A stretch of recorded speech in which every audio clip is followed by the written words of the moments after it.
At 7:18 on our 12th wedding anniversary, my husband raised a glass of champagne and announced that he had completed the biggest real estate deal of his career. Then my lawyer called his phone. Adrian smiled when he saw the unknown number. He was sitting across from me in the private dining room of the Harbor Crown Hotel, surrounded by 6 investors, his younger brother and 2 members of his company's board. Behind him, a presentation screen displayed an enormous stone house overlooking the Atlantic Ocean. The words beneath the photograph read, "Wren House Coastal Resort. A Holloway Ventures development." I stopped breathing. I knew that house. The gray stone walls. The circular library window. The long wooden pier extending into dark water. I had spent every summer there until I was 13. My grandmother called it Wren House because small brown birds nested beneath the roof every spring. Adrian had always claimed he had never heard of it. Now he was presenting it as his company's newest acquisition. He lifted his phone. "Adrian Holloway." A woman spoke through the speaker loudly enough that I heard every word. "Mr. Holloway, this is Naomi Reed. I represent Claire Holloway and the Wren Harbor Trust." Adrian's champagne glass stopped halfway to his mouth. His brother Lucas looked toward him. Naomi continued, "I'm calling regarding the property you sold this afternoon." Adrian stood so quickly that his chair struck the wall. "This is not an appropriate time." "I disagree." His eyes moved toward me. Naomi's voice remained calm. "The buyer's title insurer requested confirmation from the trust's sole beneficiary." One of the investors leaned forward. Adrian turned away from the table. "You should speak with my attorney. He cannot explain why Claire's signature appears on documents she never received." The private dining room became silent. Adrian lowered his voice. "Who gave you this number?" "I called the number listed on the fraudulent authorization." He looked at the screen behind him. "At Wren House." "At me." Naomi delivered the final sentence carefully. "Before you spend the sale proceeds, Mr. Holloway, you should know that the woman sitting across from you owns the property you just sold." No one moved. Adrian ended the call. For several seconds, the only sound came from the rain hitting the hotel windows. Then he looked directly at me. "What have you done?" I almost laughed. Not because anything was funny. Because that question revealed exactly how he saw the situation. He had sold property that belonged to me. Forged my authorization. Accepted millions of dollars. And somehow I was the one who had done something. I placed my napkin on the table. "I was about to ask you the same thing." One of the board members cleared his throat. "Adrian, does Claire have an ownership interest in the property?" "No." His answer came too quickly. I looked toward the presentation screen. The photograph had been taken from the western cliff. My grandmother and I used to sit there collecting sea glass after storms. I had not seen Wren House in 29 years. I believed it had been sold after my grandmother's death. That was what my mother told me. Adrian stepped closer. "Claire, come outside." "Why?" "We need to speak privately. You announced the sale publicly. This is a company matter. The property belongs to me. You don't understand the structure." That was one of Adrian's favorite sentences. Whenever I questioned a contract. Whenever money moved between accounts. Whenever he came home after midnight and said he had been with investors. "You don't understand the structure." I understood enough to recognize my childhood home on his presentation screen. I stood. "I understand that you told me you were acquiring a hotel in Maine. The project changed. I understand that you borrowed against our apartment 6 months ago. For company liquidity. And I understand that my lawyer just accused you of using my signature." His brother Lucas closed the folder in front of him. "Maybe we should pause the presentation." Adrian stared at him. "No one is leaving." One of the investors stood anyway. "I'm not discussing additional funding until ownership is verified." The others began gathering their documents. Adrian's face tightened. "This is a misunderstanding created by an over-aggressive attorney." I picked up my coat. "No. The misunderstanding was believing I wouldn't recognize the house." I walked out of the dining room. Adrian followed me into the hotel corridor. "Claire, stop." I continued toward the elevators. He caught my wrist. Not violently, but firmly enough to remind me that he still believed he could decide when I was allowed to leave. I looked down at his hand. He released me. "You weren't supposed to know yet," he said. The elevator doors opened. I stepped inside. No what? He joined me before the doors closed. That Wren house still existed. My chest tightened. You knew what it was? I discovered it recently. When? A few months ago. How many months? He looked toward the glowing floor numbers. 8. 8 months. For 8 months, Adrian knew the house my grandmother had supposedly lost was still part of my family. He knew before my birthday. Before Christmas. Before the night he sat beside me while I told him the story of learning to swim from the old pier. He had held my hand and said he wished he could have seen the place. Why didn't you tell me? I was trying to protect the asset. From me. From legal complications. The elevator opened into the hotel lobby. I did not move. What legal complications? Adrian pressed the button to close the doors. The trust was poorly structured. The property taxes were overdue. There were maintenance liabilities and environmental restrictions. How did you get the trust documents? Your mother's storage files. My mother had died 11 months earlier. Adrian volunteered to help clear her apartment while I handled the funeral. He carried boxes to his office, telling me they contained tax records that needed reviewing. Apparently one contained the truth about Wren House. You found my inheritance while I was arranging my mother's funeral. It wasn't an inheritance yet. What was it? A contingent trust interest. In my name. He said nothing. I felt the answer before he gave it. Yes. The elevator began moving again. I thought the house had been sold. Your grandmother transferred it into a private trust. Why? To prevent your mother from selling it. And when did I become the beneficiary? When your mother died. 11 months ago. I had owned Wren House for almost a year. Adrian had known for 8 months. What did you sell? The controlling interest in the holding company.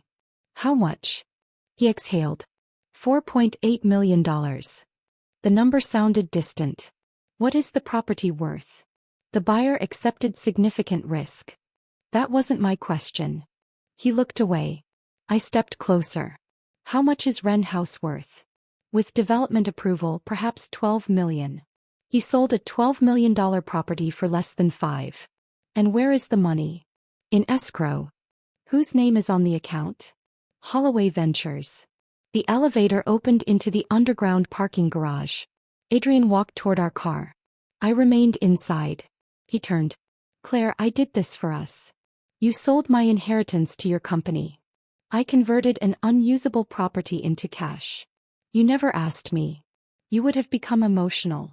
About the house where I spent every summer with my grandmother? That is exactly what I mean. The elevator doors began closing. He placed his hand between them. Do not leave with Naomi until I explain everything. You already explained it. No, I haven't. You knew it was mine. You hid it. You sold it. The legal ownership was complicated. Was my name on the trust? Yes. Then it wasn't complicated. He lowered his voice.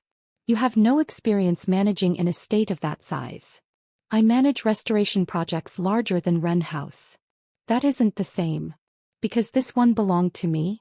His face changed. The calm executive mask slipped. You always make everything personal.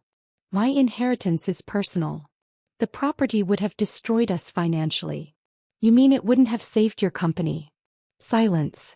Holloway Ventures had been struggling for almost 2 years.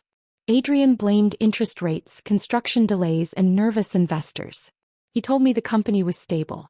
But 6 months earlier he asked me to sign a second mortgage on our apartment. I refused. He said he understood. Now I knew he had found another source of money.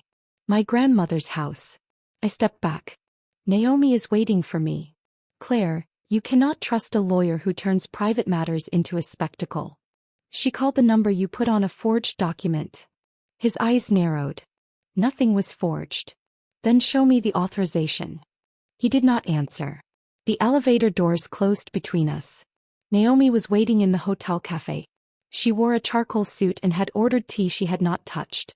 Beside her sat an elderly woman with short white hair, a navy wool coat, and a small brass key hanging from a chain around her neck.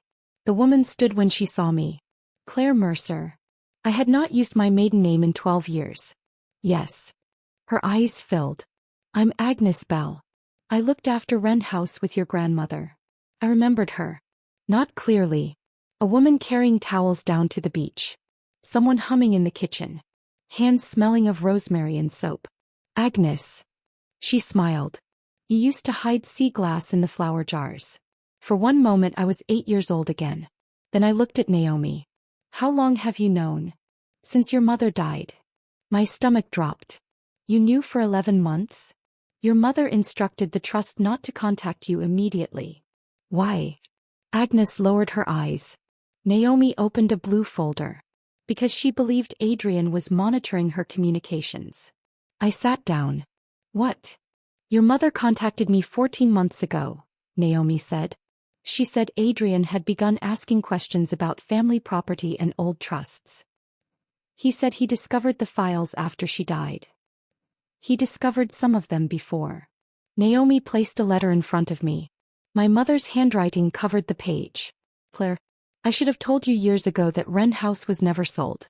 Your grandmother protected it because she feared I would use it to solve temporary problems. He was right. I borrowed against other family assets. I nearly lost them. The trust prevented me from touching Wren House. When Adrian began asking about the property, I recognized the same urgency I once felt. The belief that an inheritance exists to rescue whoever finds it first. I stopped reading. My mother had known Adrian was searching. She had also known exactly what he intended to do. The letter continued. I asked Naomi to delay the full disclosure until she could verify the trust records and the condition of the estate. I wanted to tell you myself. I ran out of time. At the bottom she had written, do not let anyone convince you that protecting what is yours is selfish. My hands shook. What condition is the estate in? Agnes answered. The house needs work. But it is stable. Is it occupied? I live in the caretaker's cottage. 2 rooms in the main house are used by the Coastal Research Foundation. What research foundation? Naomi looked at me. Your grandmother placed a conservation covenant on the cliffs, beach and surrounding wetlands. I thought of Adrian's presentation. Luxury suites. A private marina. A glass event pavilion built on the western cliff. Can the buyer develop it? Not as advertised. Did Adrian know? Naomi turned another document toward me. An email from Adrian to a survey consultant. Do not include the conservation schedule in the investor packet. We can resolve it after transfer. He knew. He had not only sold property that belonged to me. He had sold a project he knew could not legally be built. Naomi continued. The buyer transferred $4.8 million into escrow this afternoon. Adrian represented that he had authority to sell the holding company on your behalf. How? He submitted a power of attorney. I never gave him one. He used a financial authorization you signed 6 years ago when you were hospitalized after the car accident. I remembered the document. It allowed Adrian to pay bills and manage our joint accounts while I recovered from surgery. It expired after 90 days. Yes. He changed it. The first page. The signature page was real. The authority was not. I closed my eyes. Naomi allowed the silence to remain. What happens now? I asked. We filed a notice against the transaction. The escrow is frozen. Can the sale be cancelled? Yes. Will Adrian be charged? That depends on the investigation and whether he returns the funds, discloses the documents and cooperates. Agnes touched the brass key around her neck. Your grandmother expected something like this. I looked at her. She expected my husband? Not specifically. Agnes removed the key. She expected someone to see the house's money before they saw what it protected. She placed the key in my palm. It was shaped like a small wren. The house has 2 libraries, she said. Adrian found the obvious one. What is in the other? Your grandmother's records. Naomi closed the blue folder. Adrian believes the trust documents in your mother's storage boxes are the complete record. They aren't. No. What is missing? The clause that activates if a beneficiary's property is transferred without consent. I stared at her. What does it do? The sale attempt automatically suspends the holding company's authority and transfers temporary control to an independent trustee. Who? Naomi looked directly at me. Me. For the first time that evening, I understood why she had called Adrian instead of quietly sending a letter. She was not warning him. She was formally notifying him that the moment he tried to sell my inheritance, he lost control of the company holding it. Adrian believed he had sold Wren House. In reality, he had triggered the exact protection my grandmother designed decades earlier. But Naomi had one more document. A draft separation agreement found inside the transaction file. Under its terms, Adrian planned to file for divorce 30 days after the resort financing closed. I would receive our apartment. He would retain Holloway Ventures and every asset inside it, including the proceeds from Wren House. He had not sold my inheritance to save our marriage. He planned to sell it, move the money, and leave me before I understood what had happened. I folded the agreement carefully. Does he know you found this? No. When will he? Naomi glanced at her watch. Tomorrow morning. What happens tomorrow? Holloway Ventures is holding a private investor tour at Wren House. Agnes looked toward me. They've already arrived. Who? Adrian's brother, the buyer's representatives, contractors, and several investors. They're inside my house? Yes. My phone vibrated. A message from Adrian. Come home. We can resolve this before your lawyer destroys everything we built. I read it twice. Then I placed the phone face down. Do not cancel the tour, I said. Naomi studied me. You are certain? He sold a house he knew I loved because he believed I would discover it too late. I closed my fingers around the brass Wren key. Let him finish the presentation. Wren House stood at the end of a narrow coastal road surrounded by pine trees, salt marshes, and gray winter water. I arrived at 10 the next morning. The old stone gate was open. A temporary sign had been attached to it. Holloway Cove. They had already changed the name. Black vehicles lined the drive. Men in expensive coats stood near the main entrance examining architectural renderings. Workers had placed measuring stakes across my grandmother's garden. One stake stood directly through the rosemary bed Agnes had maintained for 30 years. Adrian was speaking beneath the circular library window when my car stopped. He wore a navy coat and held a tablet. Behind him, a large display showed glass hotel wings extending from both sides of the historic house. The western cliff had been transformed into an infinity pool. The beach was labeled private members access. My grandmother had allowed local families to use that beach every summer. Adrian smiled when he saw me. Not warmly. Strategically. Claire came. The investors turned. He walked toward me as though our argument had been resolved. You should have told me you were attending. It's my house. We need to be careful with that language until the title dispute is settled. Naomi stepped out of the car behind me. Agnes followed. Adrian's expression hardened. You brought the caretaker? Agnes stared at the renamed sign. My family has cared for this property longer than you've known it existed. Lucas approached from the steps. He looked nervous. Adrian, the buyer's attorney wants to speak with you. Later. She says the escrow hold is not routine. Adrian ignored him. He lowered his voice to me. Come inside. We can discuss a settlement. What settlement? You retain a percentage of the resort. How generous. Claire, the company spent 8 months securing permits and investors. You hit the conservation covenant.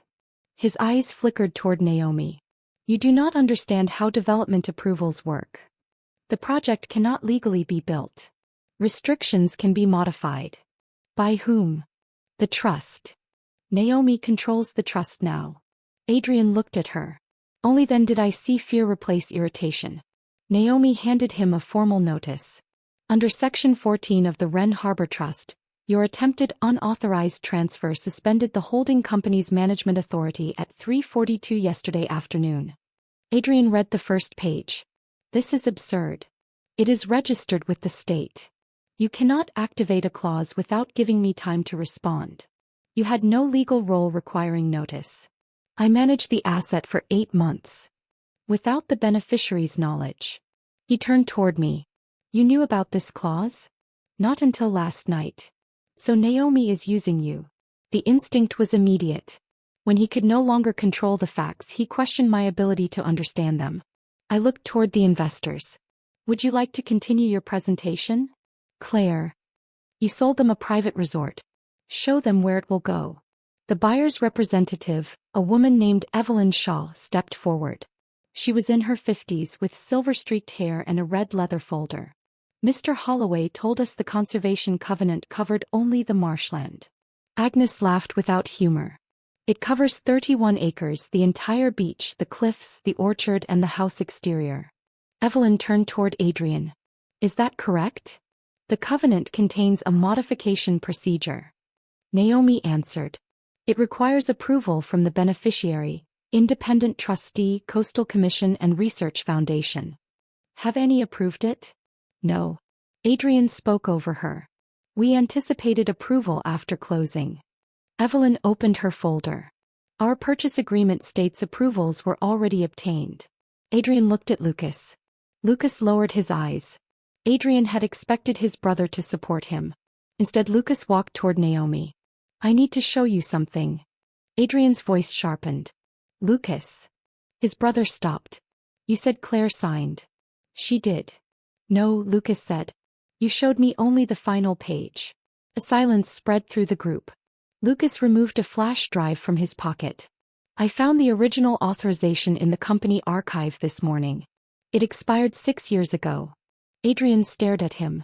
You accessed restricted files? I was trying to prove Naomi was wrong. And when you couldn't, you brought company property to her? Lucas looked at me. I didn't know the house was Claire's. You knew it came from her family, Naomi said. I knew Adrian found an old trust interest. He said Claire wanted it handled quietly. I asked. Did you ever hear me say that? No. Then you chose his explanation. Lucas nodded. Yes. It was a small confession. But at least it was one. Adrian turned toward the investors. My brother has no authority to interpret legal files. Evelyn Shaw closed her folder. We are suspending the purchase. You cannot do that. The escrow remains frozen, the seller's authority is disputed, and the development representations appear inaccurate. We have a binding contract. You may have a fraudulent contract. The word changed the atmosphere. The contractors stopped speaking. One investor walked back toward his vehicle. Another began photographing the presentation boards. Adrian stepped toward Evelyn. I can resolve the title issue within 48 hours. Naomi said. No, you cannot. He turned on her. You seem to enjoy disrupting private business. I enjoy documents that match reality. Agnes handed me the brass key. Ready? I looked toward the circular library window. Yes. The obvious library occupied the front of the house. Adrian had converted it into a temporary sales suite. My grandmother's books had been pushed against the walls. A polished table covered the center of the room. On it lay investor packets, champagne glasses, and miniature models of the proposed resort. Adrian followed us inside. You are not authorized to interrupt this event. Naomi looked at the trust notice. Actually, you are no longer authorized to hold it. Agnes led us through a narrow door hidden behind a bookcase. Adrian stopped. He had never seen it. A stone staircase descended beneath the western side of the house. At the bottom was a smaller circular room with no windows. Shelves covered the walls. Blue ledgers. Survey maps. Letters. Photographs. A reel-to-reel recorder sat on an old oak desk. Agnes switched on the lamps. This was Eleanor's working library. My grandmother. I stepped toward the desk. A sea glass jar stood beside the recorder. Green. Blue. White. The pieces I collected as a child. My name was written on a faded label. Adrian entered behind us. What is all this? The complete trust archive, Naomi said. He looked through the shelves. You told me the original files were lost. Agnes replied. You told yourself that because the empty cabinet upstairs was easier to search. Naomi opened a blue ledger. It recorded every offer made for Wren House over 40 years. Hotel groups. Developers. Private buyers. My grandmother rejected all of them. A letter from her explained why. The house is not valuable because it overlooks the sea. It is valuable because the shore remains accessible to people who cannot purchase a view. Adrian read over my shoulder. This is sentimental language, not a binding restriction. Naomi placed the registered covenant beside it. This is binding. Another file contained my mother's letters. She had asked the trust for loans 3 times. My grandmother refused each request. After her death, the trustees continued refusing. My mother resented the house for years. Then near the end of her life she wrote, "I finally understand that preserving something for Claire required allowing her to be angry with me for not explaining it." I sat at the desk. For most of my life I believed Wren House had disappeared because my mother needed money. In truth, it survived because my grandmother understood that desperation could make good people justify permanent damage. Adrian had done the same thing. He saw $12 million and convinced himself he was rescuing an asset. Naomi connected a laptop to the old wall screen. The buyer should see the transaction timeline. Adrian stepped forward. No. Evelyn Shaw and several investors had followed us downstairs. Naomi displayed the first document. The original power of attorney. Expired 6 years earlier. Then the altered first page. Then the digital records showing the change was made on a Holloway Ventures computer. The file was created by Adrian's executive assistant. The assistant had already provided a statement saying Adrian ordered her to replace the page and told her Claire would sign a complete version later. Next came the email hiding the conservation schedule. Then the appraisal valuing the property at $11.8 million. Adrian had withheld it from me and the buyer. He sold the holding interest for $4.8 million because he needed money quickly. The buyer would later invest another $20 million. Adrian's company planned to earn development fees, management fees, and a continuing ownership percentage. He had not simply sold my inheritance. He had built his company's recovery around it. Naomi displayed the draft divorce agreement last. Adrian lunged toward the laptop. Lucas stepped between them. "Don't." My husband stared at his brother. "You're choosing her?" Lucas looked exhausted. "I'm choosing not to help you destroy evidence." The divorce agreement appeared on the screen. 30 days after financing. Our apartment to me. Holloway Ventures to Adrian. Wren House proceeds classified as company income. Adrian looked toward me. "That was a contingency plan." "For what?" "If the pressure damaged our marriage." "The pressure you created? You have no idea what I've carried." "No. You made sure I didn't." He moved closer. "I spent 12 years building that company. And how many years did my grandmother spend protecting this house? This property could save hundreds of jobs. Holloway Ventures has 43 employees. 43 families. You used 3 of their pension accounts as security last year." His face changed. I had found that information in Naomi's file that morning. The company's financial trouble was worse than Adrian admitted. He had borrowed from an employee benefit account to keep a failed development alive. Wren House was supposed to replace the money before auditors arrived. Evelyn Shaw stared at him. "You represented that your company had no undisclosed pension liabilities." Adrian looked around the room. The buyer.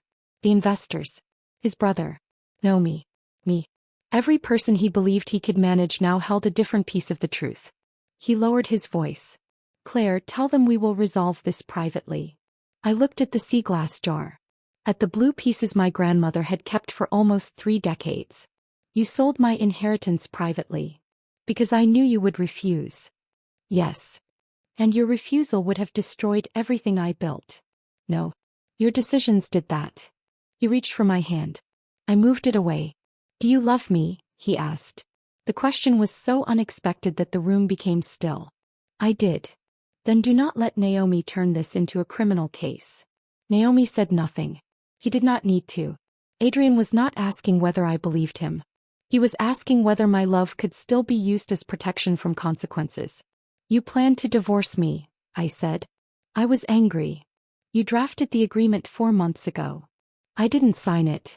"You signed my name on something else." He closed his eyes. For 1 second he looked like the man who brought soup to my hospital room after the accident. The man who danced with me barefoot in our first apartment. The man I had trusted with access to my accounts because I believed marriage meant shared protection. Then he opened his eyes. "Tell Naomi to release the escrow." "No. The company will collapse." "Then it collapses honestly." His expression hardened. "You will regret this." "No." I placed the brass Wren key on the desk between us. "You regret that I found out before the money moved." 2 investigators entered the hidden library. They did not arrive with shouting or handcuffs. They carried evidence bags and a preservation order. One asked Adrian to surrender his phone and company laptop. He looked at me as though I had summoned them personally. Naomi corrected that assumption. The title insurer made the referral after reviewing the altered authorization. Adrian turned toward Evelyn Shaw. You contacted investigators? We protect our investors. He almost laughed. So does Claire's lawyer. That was the first true thing he had said all morning. The investor tour ended without lunch.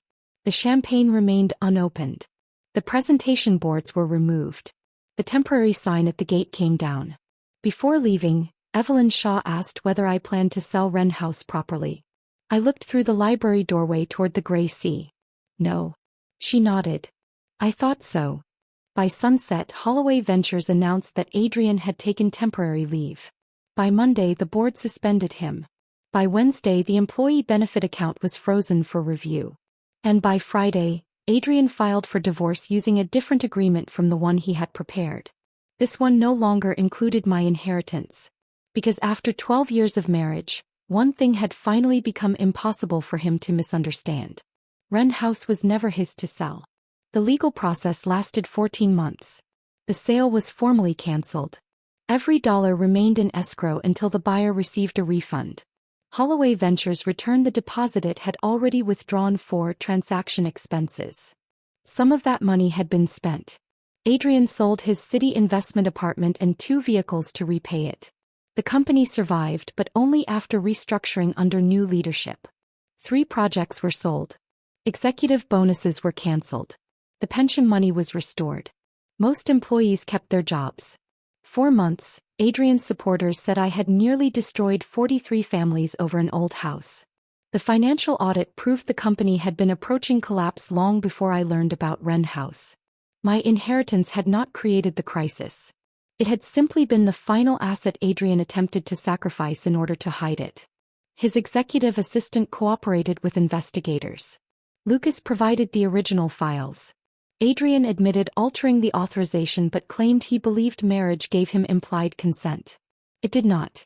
He eventually accepted a settlement that included restitution, permanent removal from fiduciary control of the company, and strict limits on future financial management roles. The forged documents remained part of a separate legal case.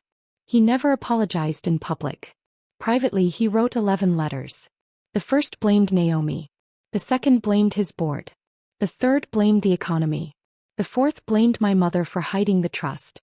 The fifth blamed my grandmother for creating restrictions that made the property economically irrational. I stopped opening them.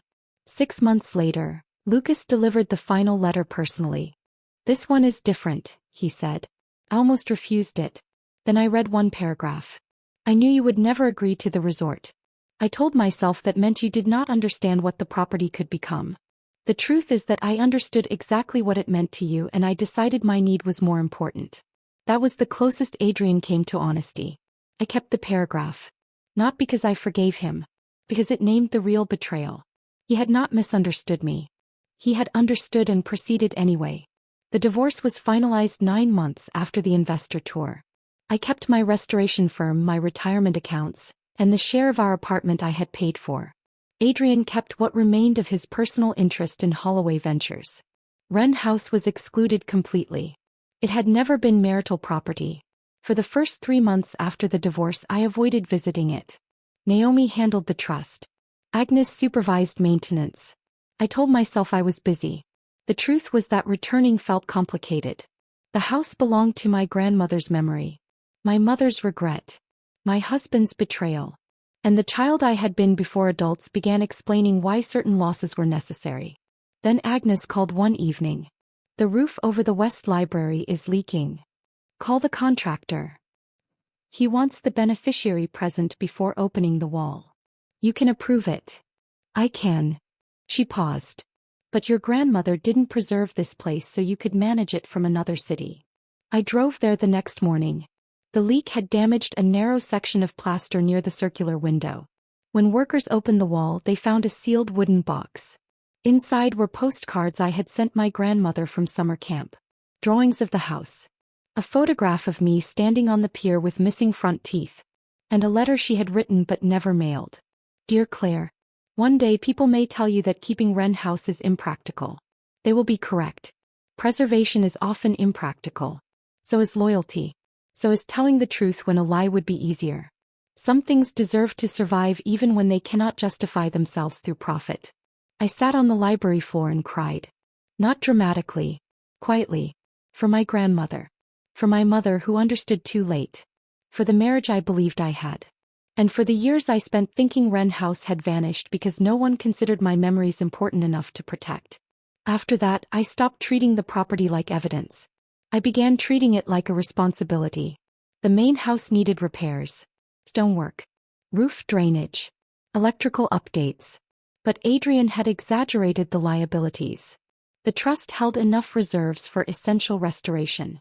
The Research Foundation paid rent for its 2 rooms. The orchard generated a modest income. And the beach covenant qualified for conservation grants. Wren House did not need a luxury resort to survive. It needed patient work. That was something I understood. I moved my restoration firm's training program into the old carriage house. Young craftspeople learned stone repair, timber conservation and traditional plaster techniques. The Coastal Research Foundation expanded into the eastern wing. Agnes converted the caretaker's cottage kitchen into a community meeting room. Local children returned to the beach. No membership cards. No private marina. No glass event pavilion. Once a month, the main library hosted free legal workshops about property rights, financial coercion, and inheritance fraud. Naomi taught the first session. She stood beneath the circular window explaining why no one, not a spouse, parent, sibling, or child, gains the right to sell an asset simply because they believe they know how to use it better. Afterward, a woman stayed behind. She was 51 and recently widowed. Her son had pressured her to transfer her home into his company. He says he is only protecting it, she said. Naomi and I looked at each other.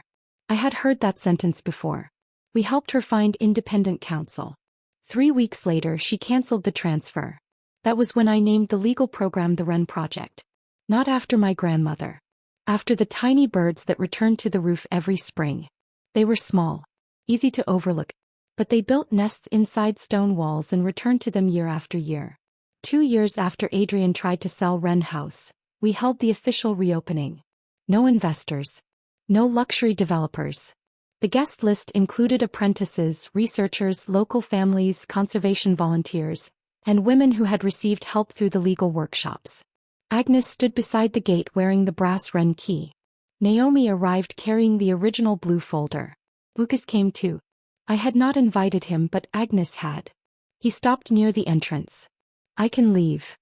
You already drove 3 hours. He looked toward the house. I should have questioned Adrian sooner. Yes. I believed him because he was my brother. I believed him because he was my husband. Lucas nodded. That doesn't make either of us innocent. No. But it does explain why the first lie was easy. We walked toward the western cliff. The infinity pool from Adrian's presentation had never been built. The old grass path remained. Children searched for sea glass near the shore. Lucas looked toward the water. What will the property be worth after the restoration? Financially. Yes. Probably more than it was before. He smiled slightly. Adrian would hate that. I don't care what Adrian would feel. And I meant it. For a long time I imagined the best revenge would be proving that Wren House became more valuable without him. But measuring the house through money would still allow his definition to control it. The real victory was that its future no longer depended on what he could extract from it. At sunset I entered the hidden library alone. The blue ledgers had been catalogued. The trust documents were secured in climate-controlled cabinets. My childhood sea glass jar remained on the desk. Beside it sat the expired power of attorney Adrian altered. Naomi suggested destroying the copy once the case ended. I kept it. Not as a monument to betrayal. As a reminder that trust should never require blindness. I placed my grandmother's letter beside it. One document showed what someone tried to take. The other showed why it had been protected. My phone vibrated. A message from Adrian. The first in almost a year. I saw the reopening article. The house looks beautiful. I did not answer. A second message arrived. I hope one day you understand that I was afraid of losing everything. I looked around the hidden library. The shelves. The sea glass. The maps. Then I typed one sentence. You were so afraid of losing what was yours that you sold what was mine. I blocked the number. Outside, people gathered near the western lawn for dinner. Agnes had placed long wooden tables beneath strings of warm lights. No sales presentation. No investor packets. No contracts hidden inside folders. Just food, conversation, and the sound of waves below the cliff. Naomi found me near the library doorway. Any regrets? She asked. About the house. About calling him during the anniversary dinner. I smiled. You called him. You told me where he would be. That was true. Naomi had asked whether Adrian was presenting the transaction publicly. I sent her the dinner schedule. Part of me knew she would call at the exact moment he believed he had won. I regret that it was necessary, I said. But not that it happened. No. We stepped outside. For years, Adrian told me complicated structures belonged to people like him. People who understood leverage. Capital. Control. He assumed my connection to Wren House was sentimental and therefore weak. But sentiment had not protected the property. Documents did. Trust clauses. Conservation records. Independent trustees. A grandmother who knew love needed legal boundaries when money entered the room. My husband sold my secret inheritance because he believed secrecy made it vulnerable. Instead, secrecy gave him enough confidence to expose exactly who he was. He forged my authorization. Hid the restrictions. Undervalued the property. Planned a divorce.